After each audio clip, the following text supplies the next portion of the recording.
morning, everyone. So I'm your MC for this morning, so I'm about to get things started. A very good morning to all of our esteemed guests, distinguished Professor Dato Dr. Rajah, Executive Director of the Asia-Europe Institute, Associate Professor Dr. Ng Boon Kui, Head of Department for the Department of Science and Technology Studies at the Faculty of Science, and our honorable guest speaker, Professor Dr. Patarapong Intarakumnerd from the National Graduate Institute for Policy Studies, commonly known as GRIPS, from Japan. Professors, colleagues, students, and guests who are joining us today, welcome. My name is Dr. Kenneth Fong. I come from the Department of Science and Technology Studies at the Faculty of Science, and I'll be your MC for this morning. We are gathered here today for a public seminar entitled The Rise and Rerise of Industrial Policy in Southeast Asia. This event is co-organized by both the Asia-Europe Institute and the Department of Science and Technology Studies Faculty of Science.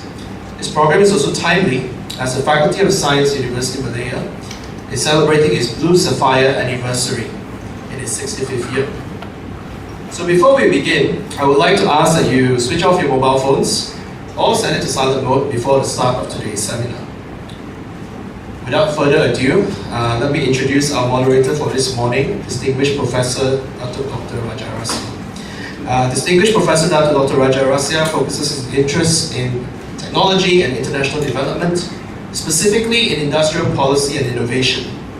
His policy-oriented research in Asia, Africa, Latin America has contributed to the conceptualization of technology. It's linked to development and methodologies designed to capture clustering, technological capabilities, and industrial policies. He has disseminated his findings through over 300 peer-reviewed journal articles, as well as 30 books. His research output has served as a basis for guiding industrial policy in developing economies such as Cambodia, Laos, Malaysia, Myanmar, Vietnam, and Timor-Leste. His expertise is sought after by ministries to provide advice on industrial development and human capital through various projects conducted by the EPU of Malaysia, Economic Planning Unit, the Malaysian Institute of Economic Research, the Ministry of Welfare, Malaysian Trade Union Congress, as well as the state governments of Perak and Penang. So distinguished Professor Dato Rasiah was conferred Distinguished Professor of Economics in 2017, received many accolades and recognition due to his academic excellence and knowledge contribution. Among them are from the Robert McNamara World Bank Award, Frederick Ebert Siftung Award, the Brain Award from the Government of Malaysia, Celso Furtado Prize from the World Academy of Sciences, the Merdeka Award, and the Distinguished Fellow for Institute of Capital Markets Research Malaysia. I could go on and on, but I've also been instructed to remind discussants that the lecture is scheduled for 1 hour, followed by 15 minutes of Q&A. So please join me in welcoming distinguished Professor Dato Dr. Rasiah to the floor.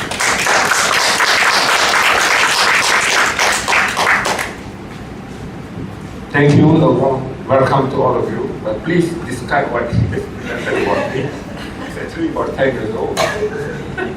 But anyway, if you do want to see one, I have a very small paragraph.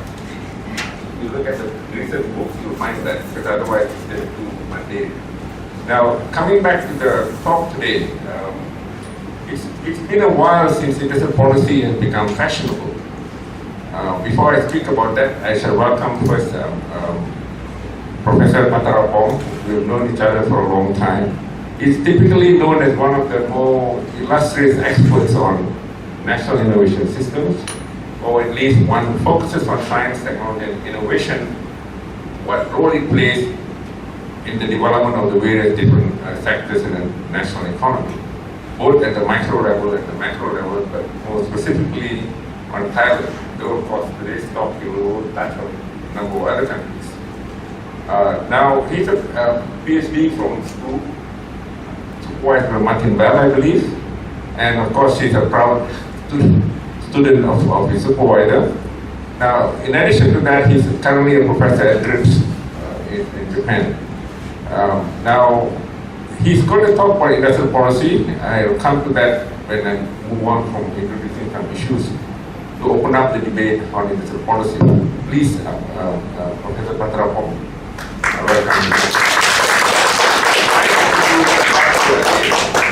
But let me mention that, guys, when I said that industrial policy has become fashionable, it's become fashionable especially when Barack Obama initiated the China containment policy. It started from him rather than from Donald Trump. Donald Trump only hastened it. Now, that included the fact that China, which had already started exporting something like 60% of the world's chips, suddenly had to be contained. Suddenly had to prevent that exports from reaching the US. What subsequently happened, the latest being that Joe Biden and Kamala Harris actually came up with lots of funds in billions to support even assembly, not just R&D. And that was actually followed by the EU Chips Act in 2022. The same thing happened. They were trying to drag as much as possible assembly plants rather than just supporting frontier R&D. The reason I'm saying frontier is you have R&D today that supports all sorts of segments of value added.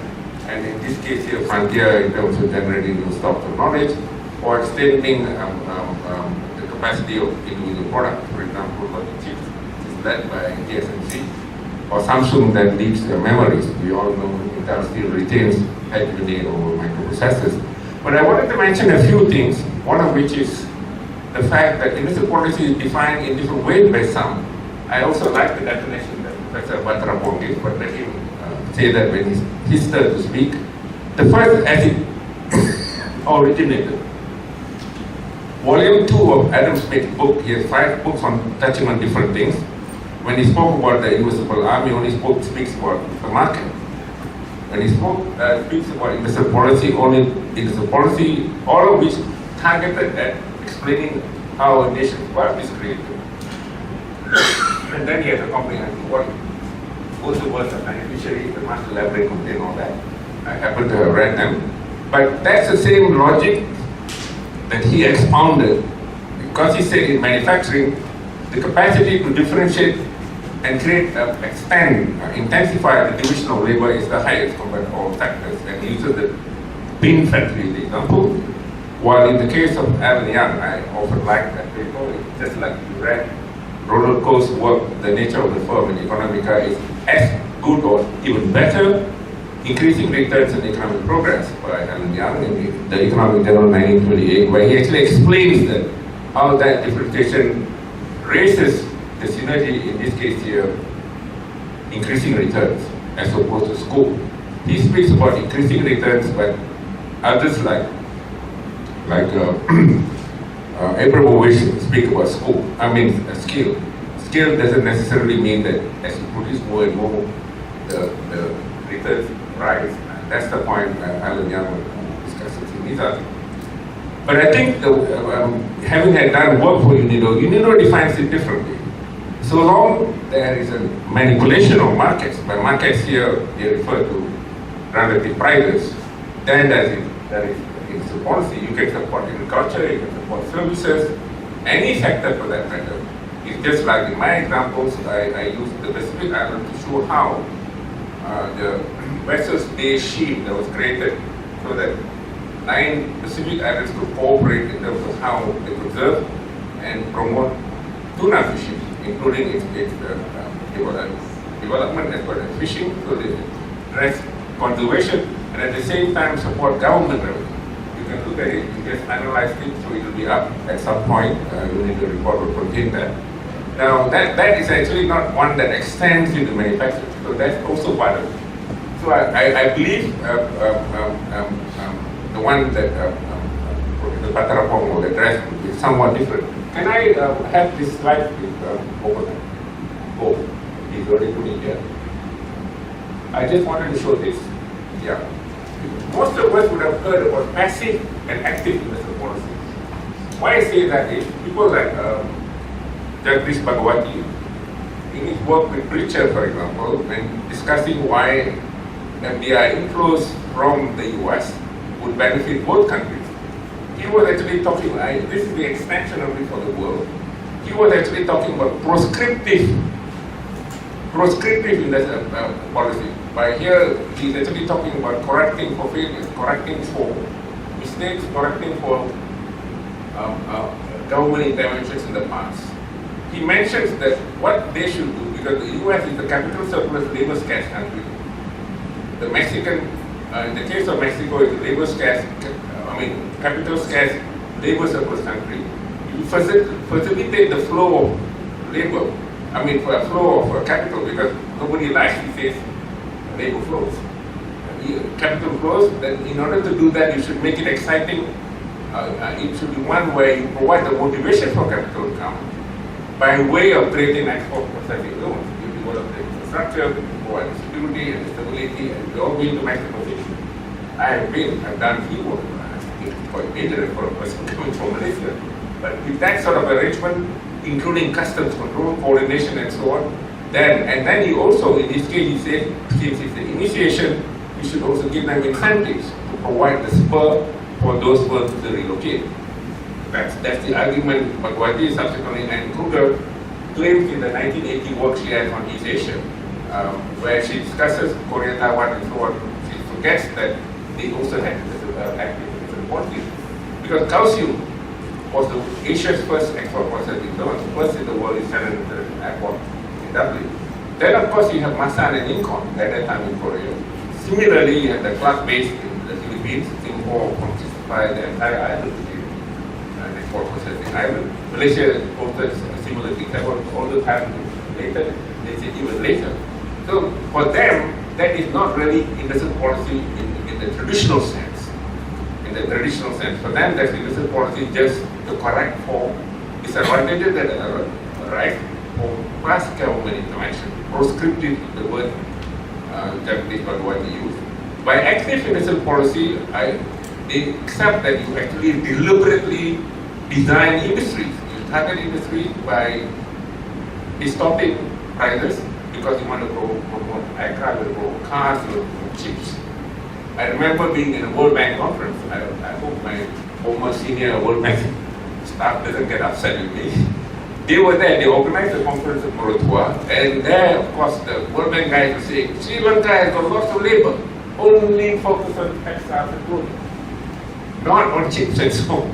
So the engineers were fighting against them, saying, this is what economists are going to say, we don't want economic stop. So that's the sort of thing associated with active industrial policy. So without further, I thought of talking about convergence, but it will become a presentation by itself. So I shall not, but you can have these slides if you choose to. Let me then go on to write our, can you pick up our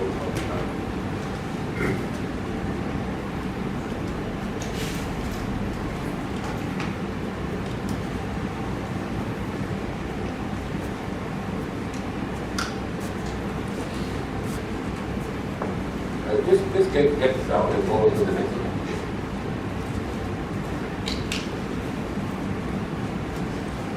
Yeah, okay, now this is the part, but what about the slides? Well, it sets up, when it comes here, sorry, there. Is 1 hour okay with you? I know you carry lots of knowledge. Thinking you would bring lots of field over coming on to the others. I try to be quick, but first of all, I would like to thank Professor Rajah, Rasiah, and Professor Un for inviting me here. We have been working together for many years, so it's good to be back here. So I try to give quite a short lecture. I hope that you can have more participation after that.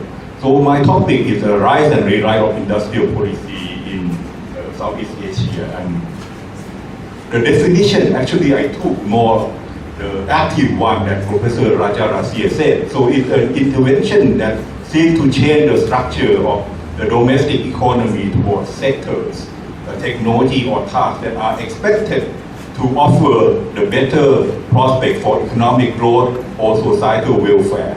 So that means that we have to be specific to creating or strengthening some kind of technological activities, which I call it horizontal priorities. Because we have limited time and resources, we have to prioritize things.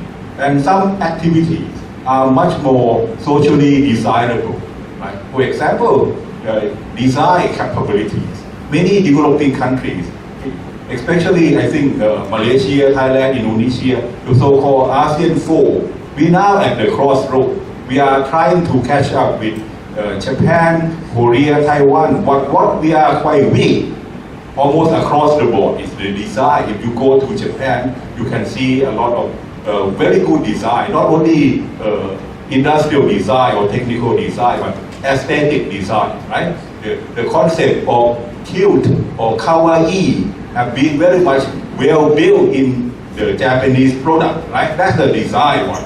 So that kind of activity should be emphasized across sector to increase the value added of our product, right? So that kind of horizontal targeting. And then there's some kind of vertical priorities, like what I can do it. What Professor Rajah said, there's some sector or industrial cluster which imply geographical location that are quite beneficial if we promote it, like the chip industry that he mentioned. It's a kind of the upstream industry that have a lot of downstream impact, right? So if we promote such particular industry, it will make a lot of benefit to the economy as a whole, right? So that is the industrial policy. So my definition is more active one rather than the proactive one. And what is coming back is this active one. I want to elaborate further. Rather than the passive. Rather than the passive one, yes. Yeah. So, but industrial policy, as he mentioned, it has been under the debate, like since 1990, 2000, and the people, neoclassical economists like Bhagwati, of course, they didn't like the industrial policy. They prefer what he said, more like passive government intervention to correct the market failure. And they argue that if the government intervene more, there will be more of the government failure. And the government failure is much more than the market failure. Yeah. Because government doesn't have enough ability to select, to monitor, to execute industrial policy. Right? That requires what some political economists say is that requiring in developmental state, the government that have high degree of autonomy, but at the same time well embedded, so can understand industry very well, so they can make very informed intervention, right? So, but people say that if the government doing that, especially in developing countries, it creates another problem, a big problem of rent seeking, which is prevalent in many developing countries. So industrial policy, because of that kind of debate and not so much advocated by IMF and World Bank under the Washington Consensus, has been declined. So even Japan in 1990s could not say that they implement industrial policy. So they changed the word to innovation policy or science technology policy, and only emphasize on science education or horizontal targeting, cutting across the board, right? Subsidizing R&D. Right? They don't say that they're trying to subsidize particular industry, let alone firms. Right? And the idea of industrial policy in 90s and 2000 have been discriminated because of the rise of another idea. It's what we call joy instead of build development strategy. You join the existing global value chain of multinational corporation and you benefit from it. Like, one of the examples is my home country, Thailand, which is what we call, or they just call it themselves, I think it's not well known. They call it Detroit of Asia, right? Under Thaksin, they have this kind of motto or brand, right? Thailand taking advantage of multinational corporation after the Plaza Accord, right? The yen appreciation. So they relocate mainly to Thailand because of the cheaper labor and it's quite disciplined and high skilled labor, especially in automotive industry. So a lot of factories located there. And later on, they set up, some of the company like Toyota, Honda, set up technical center, R&D center in Thailand. So it went beyond just production. Or the Philippines taking advantage of the English capability to become the capital of World Call Center. Or Vietnam recently become the largest exporter of mobile phone, especially from Samsung, because it have very well disciplined and highly qualified engineer and technicians. So they just follow the comparative advantage of what they have. They follow, instead of building development strategy, they instead join the existing global value chain and benefit from it. So in a way, it's a kind of passive industrial policy. So it has been well advocated until recently. When the change came, I think he said about Barack Obama, yes, I buy American first. That's the way to help to get out from the Lehman Brothers crisis. But it has been intensified after 2017 because of it moved from global value chain to more domestic market oriented and regional value chain. So the trade within the region, like within ASEAN or ASEAN plus 3 or ASEAN plus 3, that include Australia, New Zealand, India, increase substantially as percentage of total trade because they are trying to trade more in the region with the neighboring countries more rather than joining the global value chain, and has been amplified by the COVID pandemic because of isolation, and as we all know, US and China rivalry, strategic rivalry, that is still ongoing now. And because of that, you can count that the intervention in terms of industrial policy, active one, increased substantially after 2017. So this is what we call the Rerise of industrial policy that has been discredited in 90s and early 2000s, right? And then you can see the change in the strategy of not only government but multinational corporations themselves. So instead of only thinking about economic efficiency, right? The idea of neoclassical economic is you produce where you have the best efficiency, right? You manufacture in China because China have cheap labor and very skilled engineer and technician, right? So economic efficiency used to be the most important factor when multinational corporations consider to invest in other countries. But now it has been suppressed by other factors. Other factors like resilience of global value chain. Can we trust China? Can we put our heart on China? It's quite difficult, right? So they think that global value chain have not so resilient enough. And they think about economic security. Many countries, including Japan, have the new law on economic security. So multinational corporations, they pursue the new strategy like diversification out of China, China plus one. And that plus one country is like Malaysia, Vietnam, Thailand. So this is kind of the advantage from the diversification strategy of multinational corporations. Some other countries benefit from it. Or regionalization. In China itself, they have idea that produce in China for the Chinese market because they want to strengthening domestic economy. 1.4 billion people is large enough to be the market of many products, right? So they want to do things in China for the Chinese market. Or they have this concept, friendshoring. You only build the supply chain with alliance or partner with your friend. You don't want to subcontract out to enemies or rival states, right? And another one which is very popular called reshoring. You bringing back the production home, right? Japanese government now subsidize their companies to bring back their factories to Japan or at least their backyard, which is Southeast Asia. So they discourage companies to invest in strategic technology in China, and that is very obvious industrial policy and by the government of Japan during COVID and after COVID, right? So this is what Professor Rajah said. Now they concentrate on particular industry.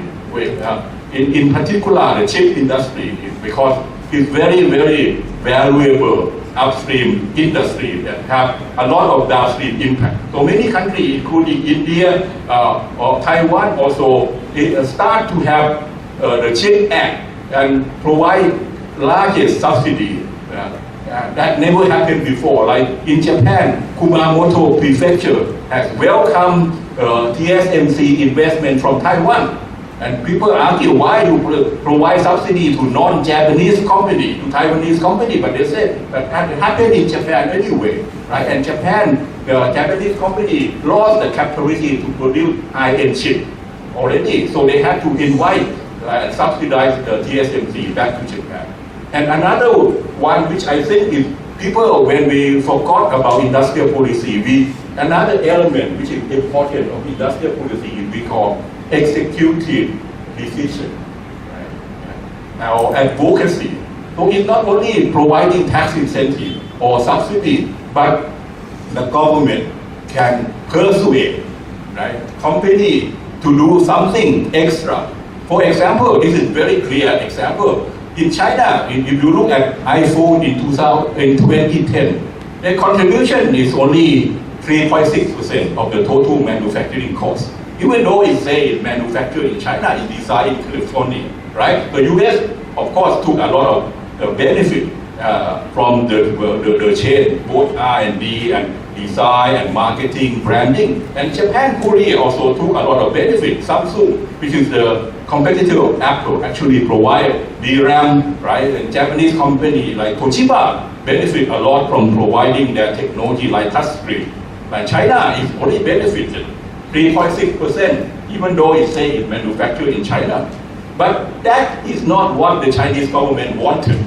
The Chinese government want to move up the value chain, right? To replace those countries that doing something more value added. So either in terms of marketing, branding, or design, or engineering, or R&D. They want to move either left or right. They don't want to be at the bottom. So what they did is that they twisted Apple. If you want to continue selling in China, having factory in China, you have to give opportunity to Chinese company to do something more than manufacturing, right? So at the end, in 2021, the value added of the iPhone increased from 3.6% to 25%.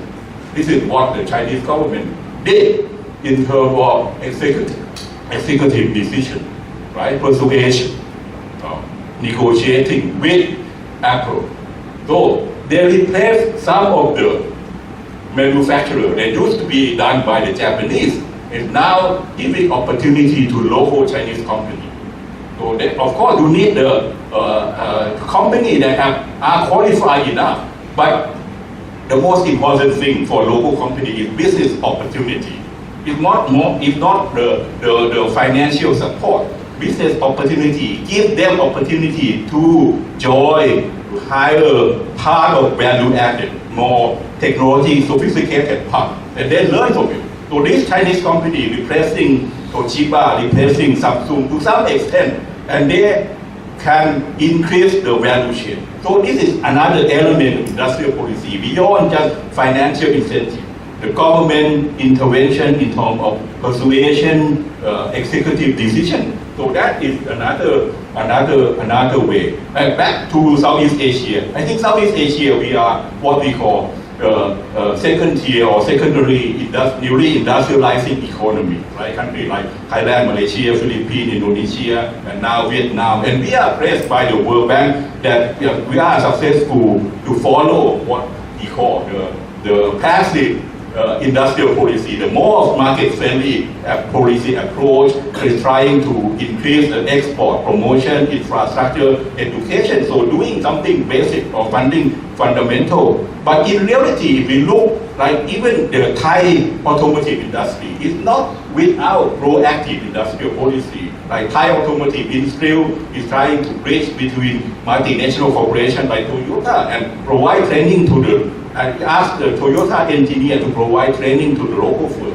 That is obvious, visible hand of sector-specific automotive sector promotion agency in Thailand. Or in case of Malaysia, we have Dr. Jaya Gopal here. He used to work for MPOB, and we can say that part of the success of the palm oil industry is due to some intervention in terms of giving technical advice, marketing, R&D, and provided by the government agency. right? From the upstream to downstream. So that is sector-specific intervention. So we are not without the sector-specific industrial policy or proactive industrial policy, or what I call vertical intervention.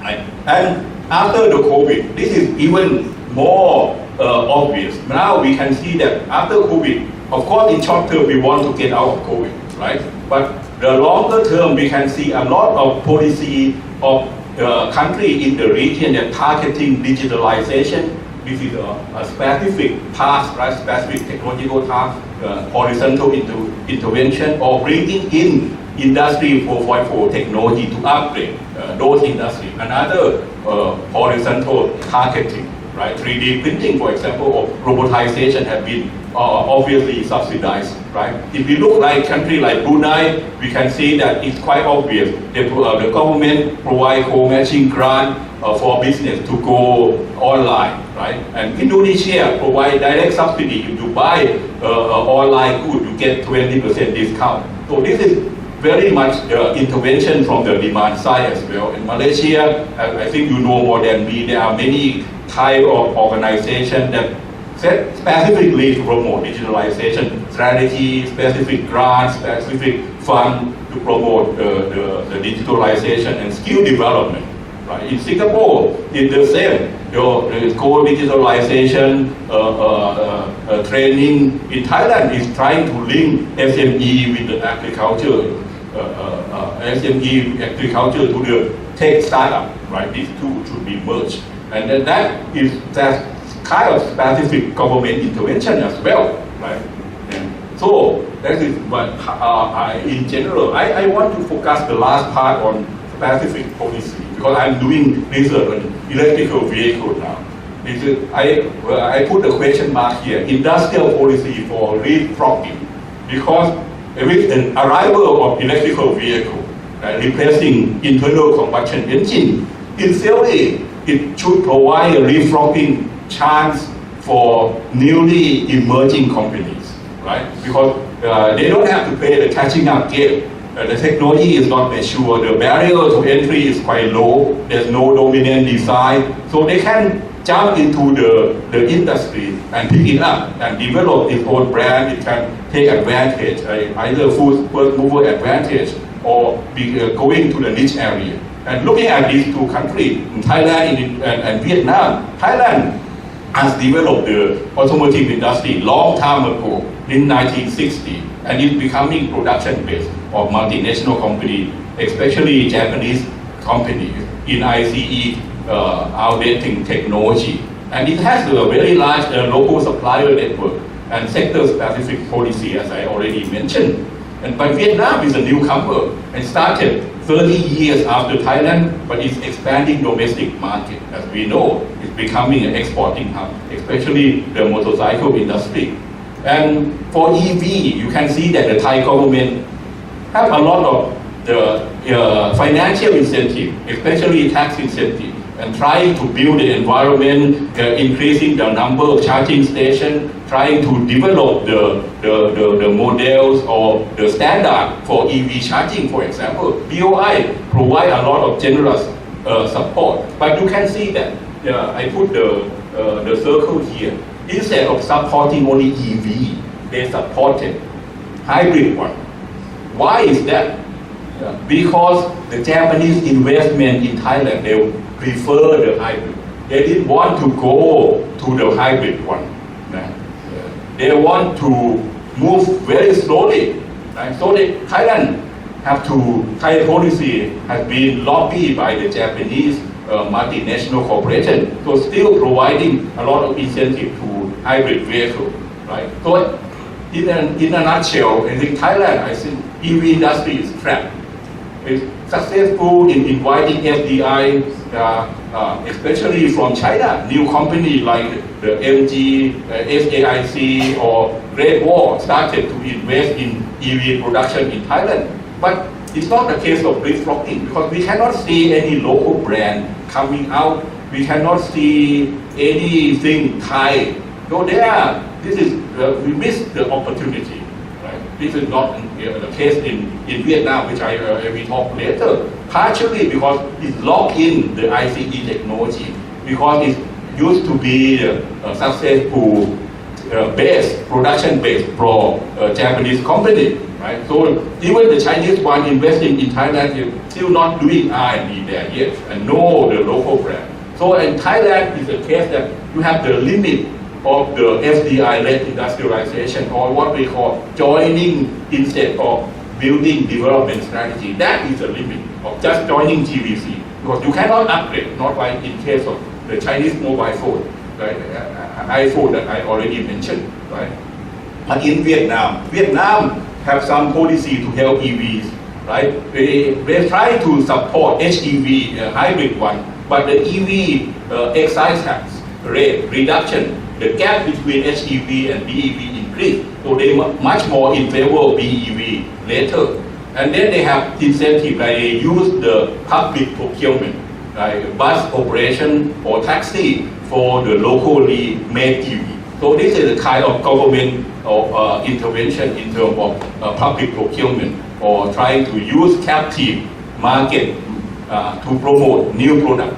Right? And this is, maybe you heard about this company. This is a local brand. VinFast is a subsidiary of Vingroup, which is the largest conglomerate. It used to be heavily invested in real estate. They started very late, 2017, and they moved almost directly to EV. So they bought almost everything from the technology, like from BMW, the old factory, or they procure the standard equipment, but they use under their own brand. And they move very quickly within 1 year to EV. They get the design technology from Italian company, they're recruiting foreign engineer from a big company like Holden, Ford, or Toyota. So it looked like they bought everything. But at the same time, another leg, they have developed their own technology, their own R&D, on the job training, right? They invest very heavily. They use the engineers from this multinational corporation to train the local engineer. This is on the job training, and they spend 25% of their sale on R&D. So it's heavily invested. It's not just marketing company or branding company. It's serious about developing its own technology. And it succeeded in exporting 2 small batches to US. They aim to target US market. So instead of developing country, the latecomer firm is under the catching up. They target developing country market or their own market. But Vietnam, the VinFast is trying to target the most challenging market, that is USA. So they want to be direct competitor to Tesla, right, or BYD. And they already plan to set up factory in US. They already got subsidy from Biden administration, and they already successfully negotiated with Indian government, Indonesian government to set up the factory there, right? So they have a big plan, right? And then instead of relying on GVC, importing some part that they cannot produce locally, they try to produce them in Vietnam. Instead, like battery, they don't have the technology, but they join with LG, but going to do it in Vietnam instead of importing it. So they prefer vertical integration rather than relying on GVC. And if you look at the government industrial policy, you cannot see that there's nothing so fancy. So some kind of preferential excise tax, as I already mentioned, minor public procurement for bus, that kind of minor government intervention. So I put the question mark here. Can VinFast success in this leapfrogging because of the opportunity given by radical innovation in EV replacing ICE?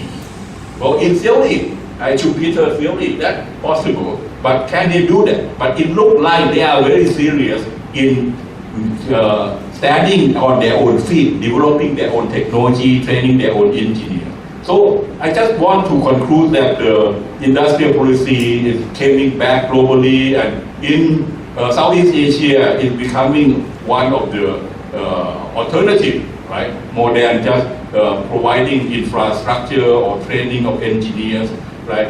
And you can see that we are moving from just joining and upgrading in global value chain, which is the old strategy that have been promoted by the World Bank or Washington Consensus, to vertical integration, doing things by your own, within your own country, promoting indigenous firm, or even you want to export, you try to export in a regional market. So instead of relying on PVC, you rely more on RVC, regional value added, right? And then you have to stimulate the domestic demand. Right? That is what happening across the world. And we can see that in Southeast Asia, horizontal targeting is prevalent. Targeting on R&D activity, innovation activity, digitalization activity. And then you can see that country that used to be successful by joining GBC, like Thailand, is now trapped. But country that is newcomer may have a chance for leapfrogging. I'm not sure whether it can be done, but I put a question mark here, because under the turbulent regime, there's a chance for leapfrogging. Right? So I think the industrial policy that we're thinking is for the catching up phase may not be adequate. So we are talking about industrial policy for leapfrogging. What can be done? Like in China, when they promote EV industry, they provide a subsidy to consumer directly, or they provide a captive market like taxi market. Right? They provide some infrastructure like charging infrastructure. But what else can be done? Is that enough? I think that's still subject for further research. Right? So I just want to end this on this kind of question. Thank you.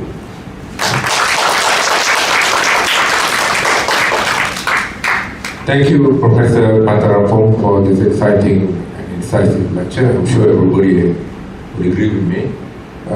Let me contextually address a few things to locate the presentation. I think the earliest promotion of industrial policy in the whole of East Asia started with UNIDO as well as the World Bank. At that time, they followed the Gustav Rani's framework, which is to support import substitution first of light industry before they went to durables and so on, heavier industry. But that time, when they started it, all they did was to impose tariffs on inputs and not on final goods. I mean, on final goods, but not on inputs. So inputs came without tariff, tariff-free, including Malaysia after the Pioneer Industry Ordinance, 1958. People assembled, but unfortunately, politically, the oligarchies took control. Indonesia, Philippines, Thailand, the oligarchies, some of them connected to the royalty. They took control, took advantage of the tariffs, and there was no focus on technology.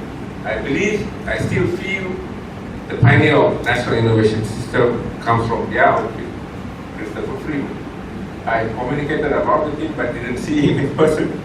But what's important there is, in a way to distinguish that, you have to then juxtapose that against some overwhelming and exuberant excitement for Danny Roderick's work. If you look at Danny Roderick's work, he talks about getting prices right rather than wrong, the Amsterdam framework. And in there, he speaks about developing countries should focus on infrastructure, not on R&D. Technology is already there. Focus on infrastructure, get what is there, and you can grow. And that, to me, again comes from school. Talks about learning as an innovation process. Learning is an innovation process. You're creatively transforming what you're learning. Dean Kim's work from imitation to innovation, 1997, HUB. Now, what's important to me here is these things, I think, did not address the notion of public good, the national innovation system. Non-excludable and not rivalrous means. So the society will certainly benefit more than the individual investing in it, like R&D, human capital development, and so on. So my own feeling is, are we seeing the return of that, since you are talking about the Rerise? Are we seeing the return of that in this part of the world? I think I take your point completely and agree with you, not very visible in Thailand. That's what I meant by passive, because countries taking advantage of what multinationals are looking for, or what external external actors are looking for, you adjust yourself, you create export possibility zones, you give them direct operations, sometimes tax holidays, other forms, including investment credit, all those things. It doesn't give the impression of the type of parallel evolution of industrial policy in say Thailand not Thailand, Korea and Taiwan, which actually had the development of industry they targeted. In the case of Korea, strategic industries did not have any FDI, it was prohibited from them. Taiwan didn't do that, but the focus of growth was not the calcium export percentage zone, but really the other science parts that evolved. And their creation of the businessmen came from those guys who returned from Europe. And Lee Saxenian has an exciting story about that on the new Argonauts. The regional advantage in the global economy back in 2007. Now, the opposite version of it, approximating Thailand or even Malaysia, would be the Singapore and Ireland version, which actually talks about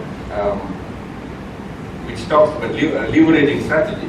And you talked about forcing the multinationals to do a whole range of things if they are going to relocate, which is what Singapore has done. Which is what Ireland has done. Ireland has a per capita income of 100,000 US. Singapore has 82,000 US, both of which way higher than Japan, where you are. So my feeling is I don't want to take that much time away, but maybe it's interesting that you're working on EV. And much of the R&D is focused on lithium battery, which constitutes 40% of the cost of producing an EV. I am working on it too now. In fact, I have a case study for the unit report that I did. Maybe we can collaborate at some point. Okay. Let me open this discussion to the floor now. Anyone interested in this exciting lecture that our guest from Japan, although it's Thai, presented? Yes. Dr. Zida. Thank you so much for Rajah and also for Prof.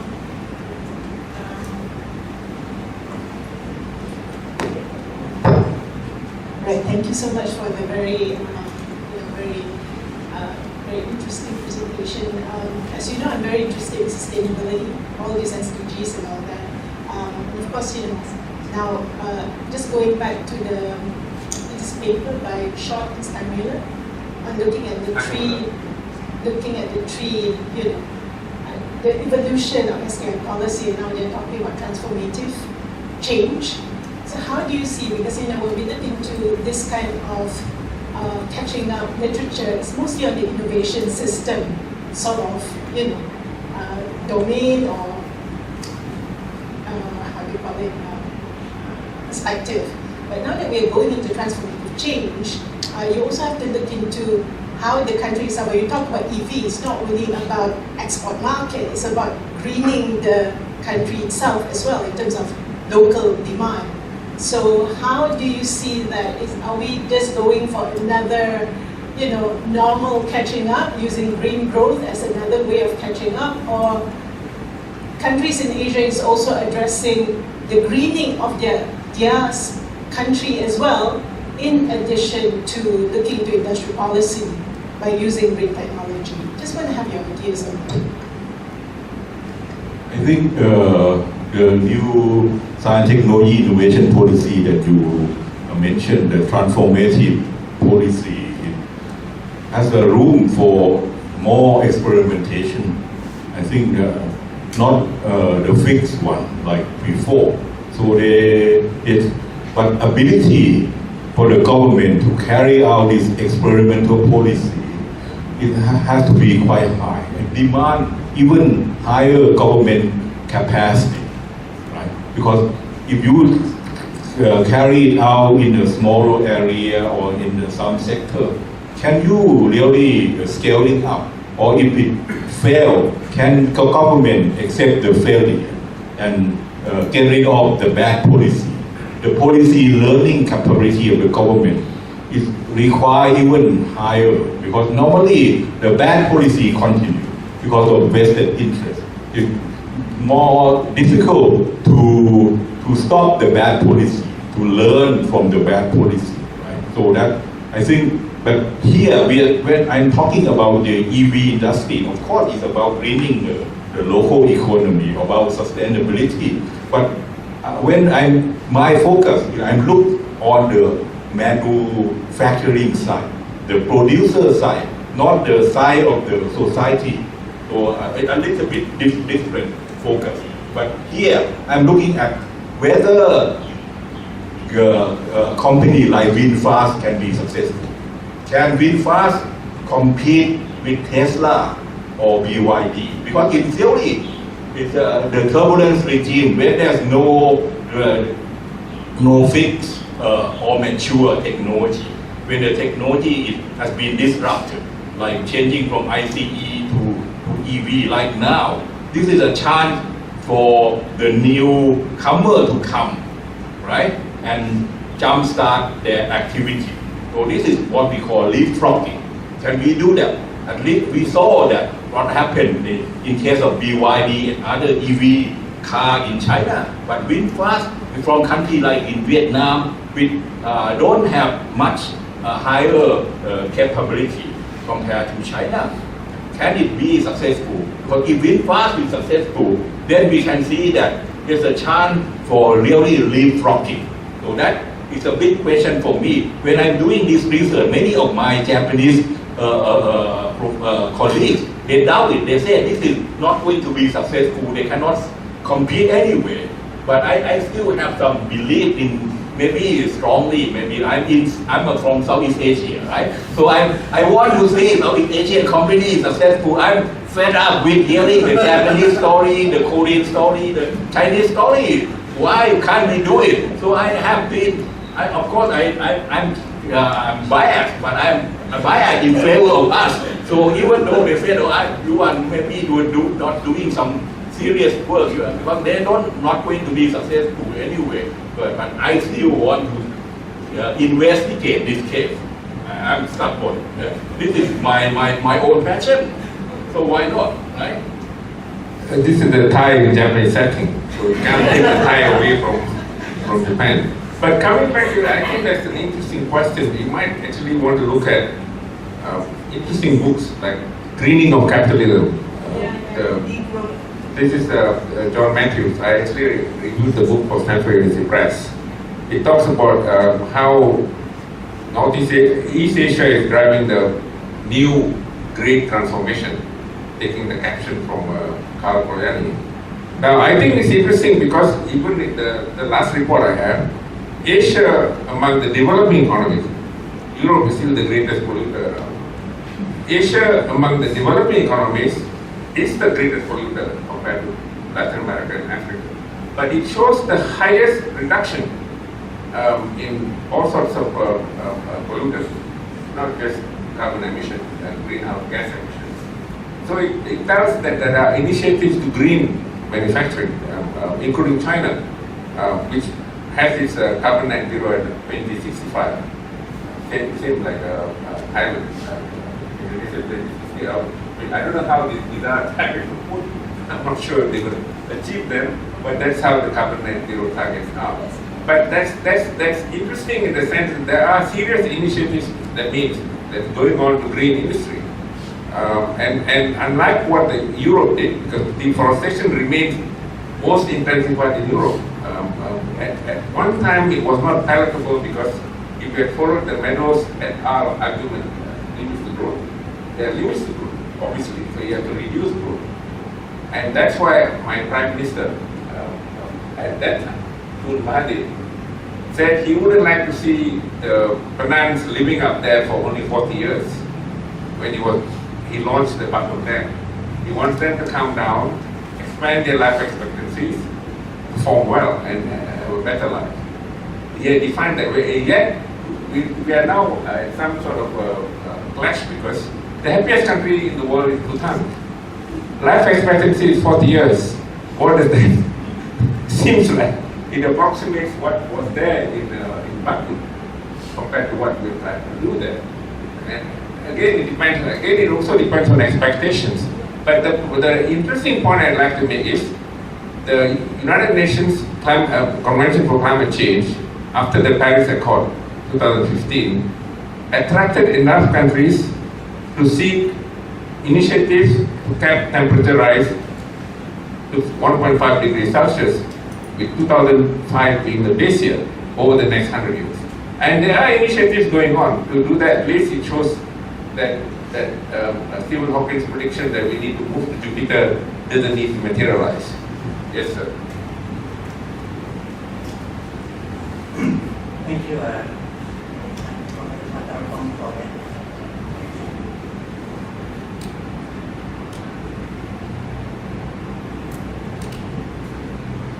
Thank you. And, comment on the observations you made. Thank you. The observations you made regarding active or intervention or passive intervention. My point is that given the heterogeneity of the manufacturing sector in the countries of this region, you probably need both. I mean, it's not a kind of mutually exclusive kind of thing. But the key point, and one that you just raised, is about the capabilities of public officials knowing when to intervene, what to intervene, how to intervene, the quantum and quality of the intervention. This aspect, I think, is missing in most accounts on how countries have moved up, actually. And I raise this in relation to your example of EV, whereby, surprisingly, Thailand has kind of got itself trapped in this so-called, in the ICE kind of era, whereas Vietnam is moving ahead in that. And so I want to get your comments on the importance of public officials, the capacity to address these issues quickly, because government officials generally are very lethargic, very slow. They are comfortable in what you and Rajah would say, the normal kind of routines kind of stuff. But experimentation is not in their dictionary. So failing fast, learning fast, and moving fast is something that does not come natural to them. So your comments on this, thank you. I think you got the core point. Ability of the government official and bureaucracy is the key for the success of industrial policy. But you can see that countries like Korea, Japan, Taiwan, or Singapore, they are trying to strengthening the bureaucracy. They recruited the best and brightest. They offer high salary. In Japan, even now, the salary between the public and private sector are not much different. It's not like you are a conglomerate, CEO of big company in Southeast Asia, you live like gods, right? Not like that. Because in case of Japan, the salaryman, if you are the CEO of Toyota, the big there is not much big difference from you are the engineer, Japanese engineer that starting to work in Toyota. The gap is not that big. And what is the difference is that societal attitude. If you still work for the government, you still have more trust and fame and societal acceptance than working in the private sector. But that may be not in case of Southeast Asia, because if you are rich, you will be respected anyway. But in case of Japan, it's not like that. So they still attract the best and brightest, even though now it's becoming more and more difficult, right? Because the new generation, they want to own their startup company. That's happening. But that requires, and then in the case of Japan, they are separated two things.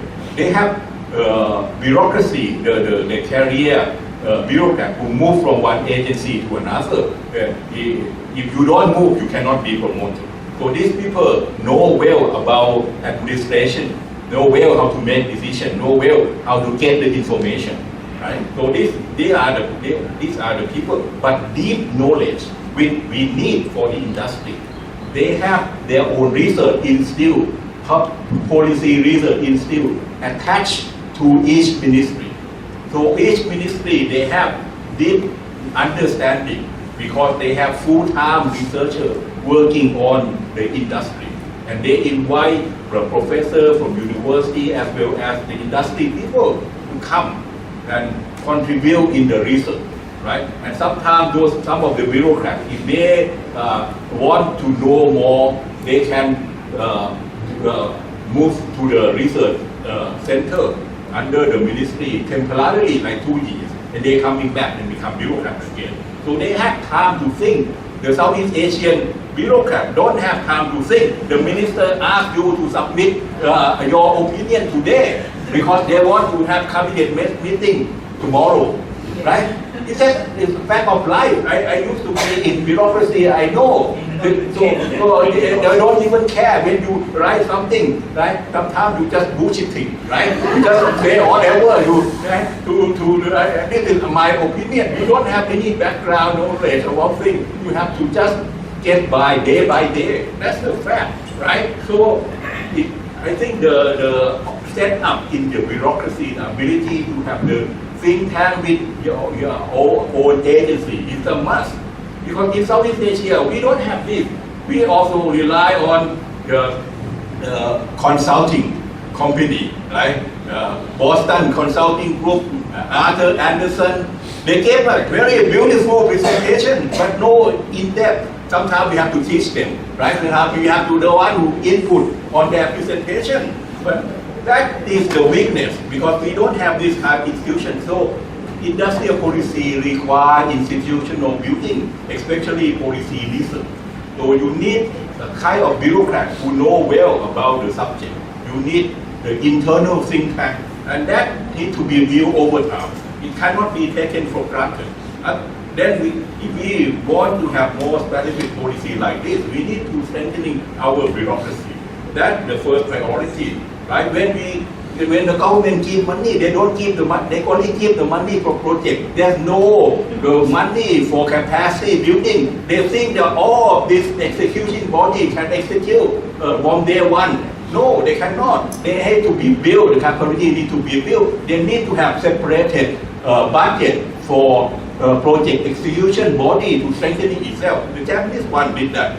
When they implement the cluster policy, instead of channeling the money to the cluster development activities, R&D or something, they also assign budget, specific budget for cluster execution body. You can recruit new people, you can invite ex-salarymen who used to work for the company to be the manager in the execution body.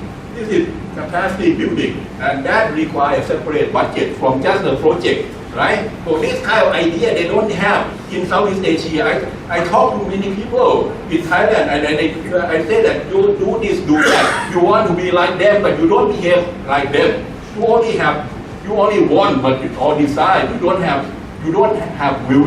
willingness to learn. That I speak passionately, because I used to be like you in the ministry before, right? Now we learn the reality. Now we have only educated the new generation of policy makers. Let me. I think that we are talking about issues that have a long history to embedded autonomy. You mentioned that. The person in my mind who started it was Polancis, the autonomous state. And then, of course, there was Bob Digital, that was called Peter. Peter Evans even talks about the bureaucracy.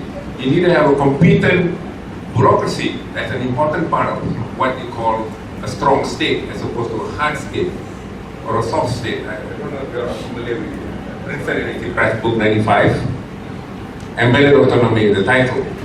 Now, you could actually glean through that, and that's a long history. So, I've seen here ministers since I was advising the PM. They think they know the policy themselves. It's not really even connecting with the think tank. They are already experts. So at the same time when the state is losing money, meaning that the fiscal deficit is rising, that the GDP ratio is rising, what does it do? You can have a situation like in the Malaya. The medical fees for a student doing a MBBS degree over 5 years In 1970 it was 13,000 ringgit. It remains the same now. The cost of educating each student way higher. University appeals to the ministry says, do not bring this question anymore. So the money is channeled somewhere, but at the same time the cake is not growing. Fiscal revenue is not growing. And I can tell you that that build-up, that is growing by 8.1% per annum over the last 30 years. Revenue collection 3.1% per annum over the last 30 years. You're going to fall off the cliff at some point. So that's the situation now. So you are right about not bringing beyond the project. There's no money going to set up, to execution, to building, strengthening the institutional framework. All that is not there. Any more questions? Yes, the Professor Fumitaka. He is a Japanese. It's time to hammer the Japanese because they're so subservient to the US. And so The point of losing the chip industry. So I will be late and time is I thought that and my question is bureaucrats. Me myself working for Japanese diplomatic service for 10 years, and I have impression that although Japanese bureaucrats are knowledgeable, but degree means qualification. Southeast Asian bureaucrats is more well educated. They have much more postgraduate, PhD, and master and so on. That's mean Japanese are flying through the car windows that are down. Not much of education going. That's why I think industrial policy wise maybe they have very specific knowledge and but they are all of them is remain as undergraduate. That's why I'm wondering, Professor, you come from GI, this graduate school. That is the place I think I'm not mistaken.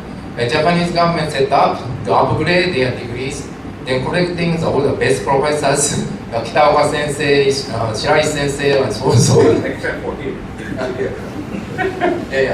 Collected. I'm just wondering, this your institution is really contribute to upgrade bureaucrats' education. That's what my question. I think in Southeast Asia we are properly trained. We train properly. Now my generation, they are DG or ST or department. All of them have got a PhD from US leading university, Ivy League university. They are properly trained. They are much more knowledgeable theoretically than the Japanese one. The Japanese only have the undergrad, but they learn from work, their working experience, and many of them they are not economists. Right? So many of them are lawyers graduated from Tokyo University. They don't have fixed theory. They don't have this notion that the government should not help the industry, the government should not intervene to the market. Right? So they are not properly trained. Because if they are not properly trained, they can be more adventurous. We are properly trained. We put the right man to the right job. We have a high education. You look at their qualification. You want to cry, right? So that's the right one. Right? We are the one that we properly trained. We put the right man to the right job, but we did something wrong. that's the right is a good mind. Yeah. We have a Shiki here. She's doing a PhD on TY. For some time, it has been ridiculed here as something dirty, part of the triple D, dirty, dangerous, and demeaning. Now, let's look at the course system that they have in Japan and the dual training system in Germany, which of course leads people graduating from Fraunhofer Institute eventually.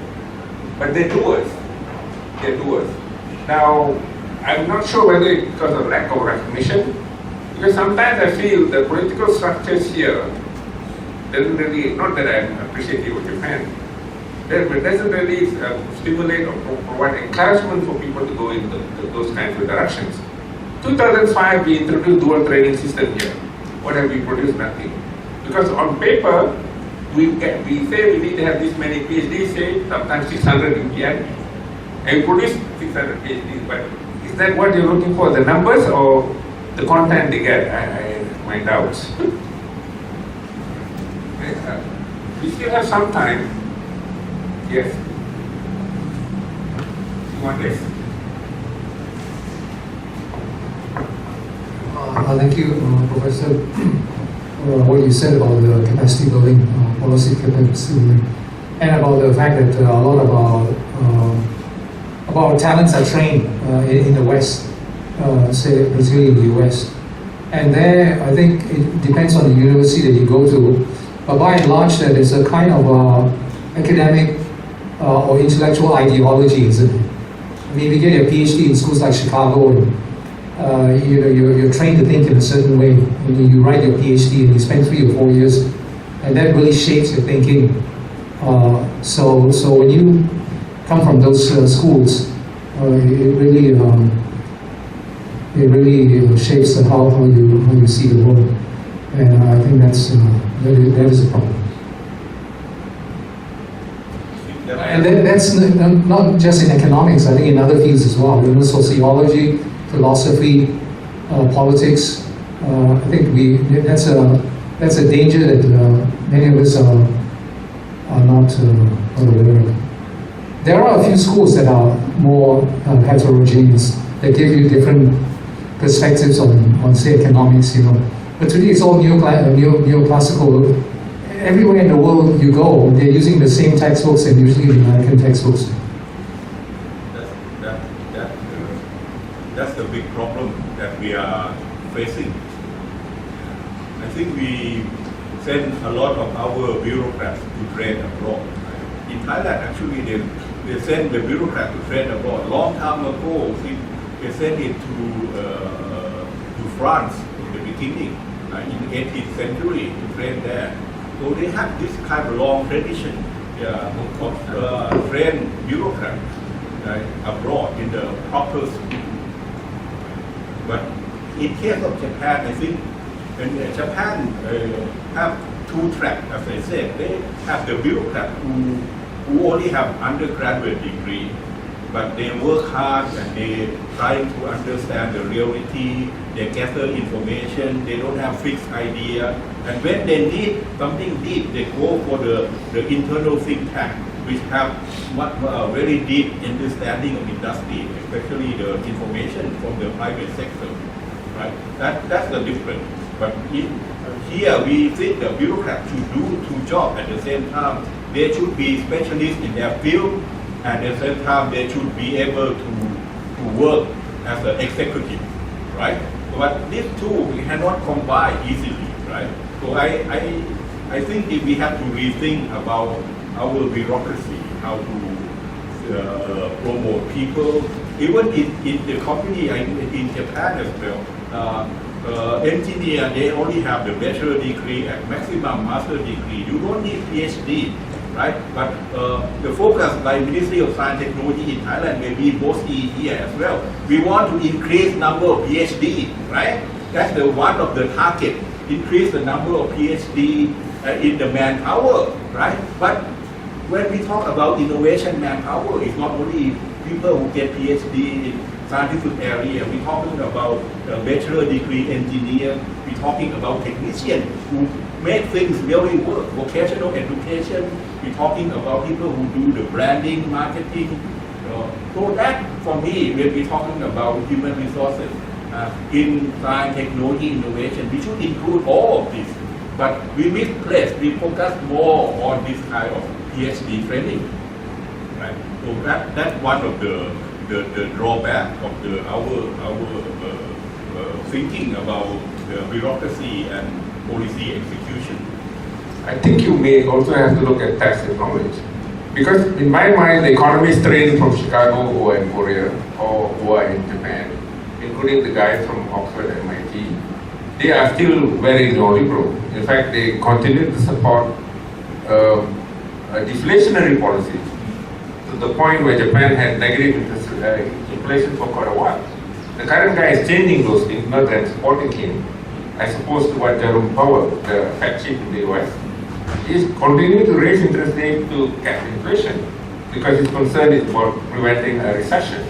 And in that sense, it's now 5.25 to 5.5% interest rate. Last 3 months it didn't change. But coming back to this, if you look at some of the leading areas, because I was once in a forum in Addis Ababa with the retired CEOs of Cebu, only Cebu, because Korea was happy to help Ethiopia because many Ethiopian soldiers died in the Korean War. They gave me the impression they studied, some of them from first degree, left, some of them masters, some PhD. They worked in firms, they gained tacit knowledge. And at least actually makes a lot of sense. Which is the argument that like Morris Chang actually born in Zhejiang province, as opposed to Justin Lin, who crossed over from Taiwan to China. This guy moved over the other side. He orchestrated all these world-class firms from Taiwan. He had tremendous tacit knowledge. Did his first degree in MIT, PhD in Stanford, worked in IBM, moved to Texas Instruments. He was senior vice president in charge of R&D, and in relation to buyers and suppliers, I happened to talk to him in 2002. Those guys are leading it. Are we seeing the same thing here? It's just like the EV thing you talked about. The guy had tremendous tax knowledge in China who took charge of the policy. And today, many engineers are telling me, this is not just Chinese, BYD has overtaken Tesla. Engineering of EVs. Not just that it's the chief main exporter because people argue that the car is cheaper, therefore exports more. But technologically, the engineers say it's also become more sophisticated. But the fellow who's driving it policy-wise carries a lot of tacit knowledge. You know, and those days of mistakes made by the Chinese company, it started this in 95. Little happening from 2022, there is no more subsidy provided from the ability to produce for the individual port. Any other? Yeah.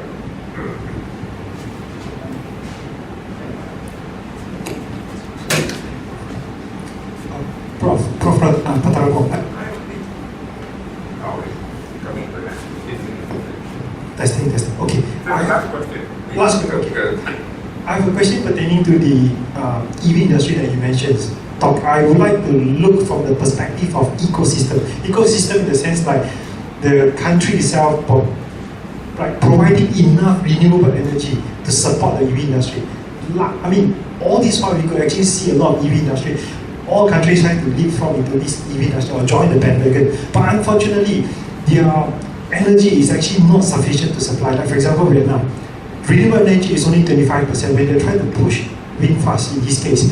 They are still using like the old charcoal, the coal industry and everything to provide energy. So in your opinion, what type of industrial policies that they can actually build or actually develop to ensure that we have an end-to-end ecosystem of this to support the EV industry? Thank you, Prof. Thank you. I think it's a very important question. The science technology policy or industrial policy these days have to integrate the sustainability issue, including the source of energy. So energy policy should be very much well integrated to science technology innovation policy. When we think about the promotion of EV industry, we have to think about the source of energy as well. Right, increase the renewable energy more and more, right? So that have to be taken into account, right? So that if we have the silo effect of each ministry, but we don't have a cross-ministerial coordination or some supra-ministerial coordination, then we're going to miss the point, right?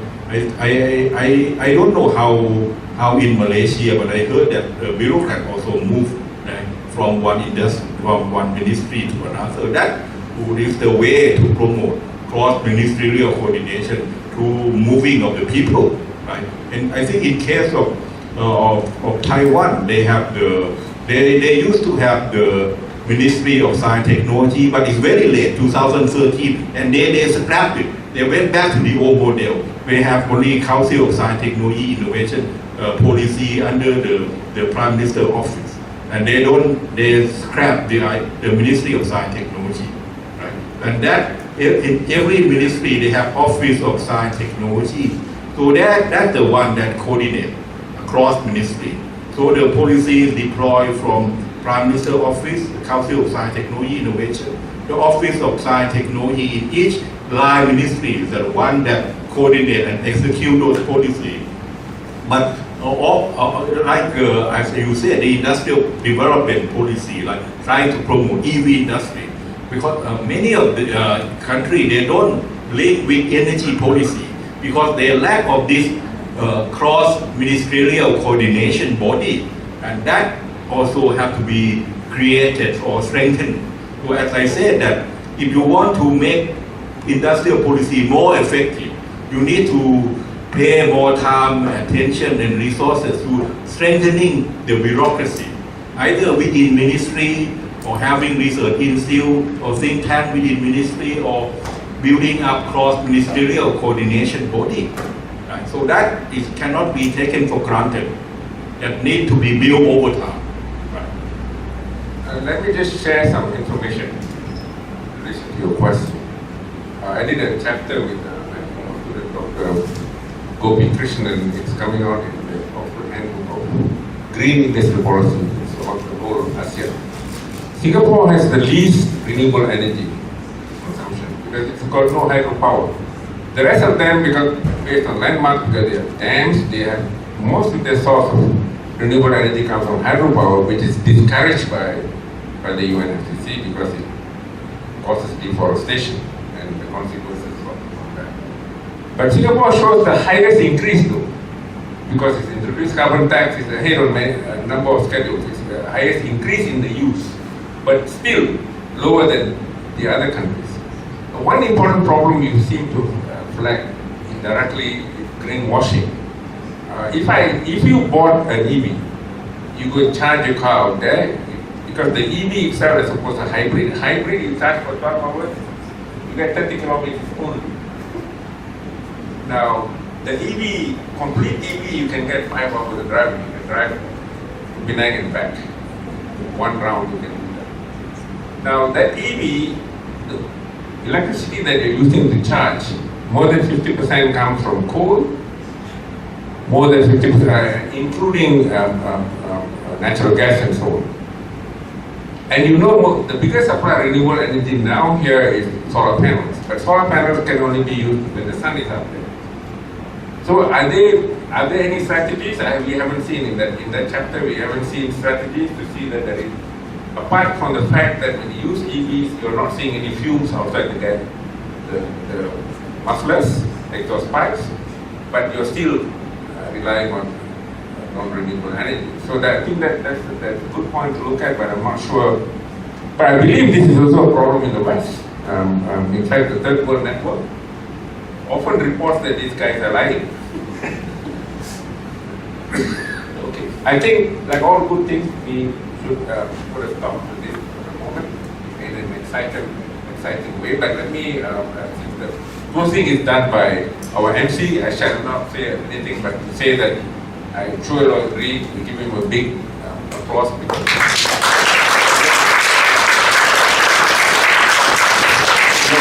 please, thank you.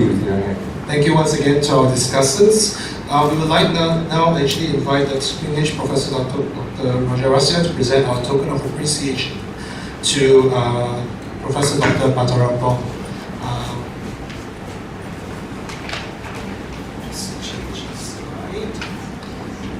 Congratulations, sir.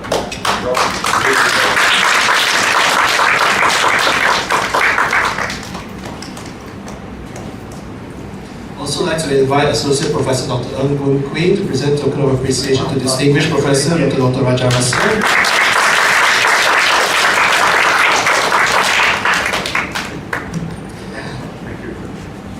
Please be seated. Sorry that we are most of a number of us are fasting, therefore the usual tea and cakes are not here. Thank you everyone once again for your time and your participation. We hope to see you again in another one of our events in the near future. Thanks also to all staff from AEI, Asia Europe Institute and SDS who have made this program a success. Wish you a very good day ahead. Thank you very much.